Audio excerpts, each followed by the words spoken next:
नमस्कार दोस्तों, कैसे हो आप सभी। आशा करता हूँ आप सभी ठीक ही होंगे। आप सभी का फिर से स्वागत है आपके अपने YouTube चैनल प्रो की स्टोरी पर। और आज मैं आपके लिए लेके आया हूँ एक बहुत ही प्यारी सी स्टोरी, ऊपर से प्रेरणादायक स्टोरी भी है। ये स्टोरी का शीर्षक है कि जो होता है वो अच्छे के लिए ही होता है। तो चलिए बिना समय गवाए हुए स्टोरी को स्टार्ट करते हैं। बहुत पुराने समय की बात है। एक बार एक राजा था। राजा को मिठाइयाँ खाने का बहुत ही शौक था, मेरी तरह वो भी बहुत ज़्यादा मिठाई खाता था। उसके शहर में एक हलवाई था। वो हलवाई बहुत ही फेमस था। उसकी मिठाइयाँ राजा के दरबार में आती थी, राजा उसकी मिठाइयाँ खाता था। राजा को बड़ी पसंद थी मिठाइयाँ। एक दिन क्या होता है कि राजा मिठाई खा रहा था तो उसके डब्बे में एक मक्खी आ जाती है। हाँ जी, उसके डब्बे में एक मक्खी आ जाती है। बात तो छोटी सी है, मक्खी आ भी जाए यार, डब्बे में गिर भी जाए, लेकिन वो ठहरा राजा, उसको तो दिल पे चुभ गई बात। वो देखता है मक्खी आ गई, चलो हलवाई को बुलाओ। हलवाई को बुलाया गया। बोला सर मेरी कोई गलती नहीं है राजा साहब, इसमें आ भी जाए मिठाई मेरे डब्बे में, मक्खी वगैरह गिर भी जाए। बोला नहीं, आपको तो सजा दी जाएगी। सजा में उसको राज्य से निकाल दिया गया। हाँ जी, सजा में उसको इतनी छोटी सी बात के लिए राज्य से निकाल दिया गया। ठीक है, बंदे को बुरी तो लगी, लेकिन राजा ने दी है पनिशमेंट, माननी तो पड़ेगी। राजा की बात मान के वो राज्य से निकल जाता है। महीने 2 महीने बाद राजा जाता है शिकार पर जंगल में अपने कुछ सिपाहियों के साथ। जंगल में गया तो जंगल में लुटेरों ने राजा के ऊपर हमला कर दिया।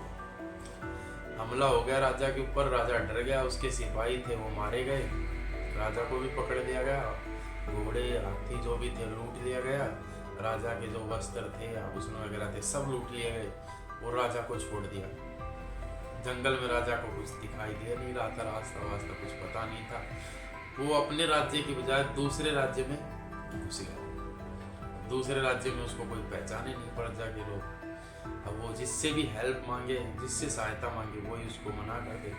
वो सोच रहे कि ये बस भिखमंगा है, भीख वगैरह मांग रहा है, भिखारी है, लेकिन कोई उसको पहचाने नहीं। 5 लोगों 10 लोगों से मांगी, हेल्प नहीं की। एक आदमी आया कि राजा साहब आपकी हालत कैसे हुई, ये चलो मैं आपकी हेल्प करता हूँ। उसके लिए घोड़े वगैरह का इंतजाम करता है राजा को अपने राज्य में छोड़ने के लिए।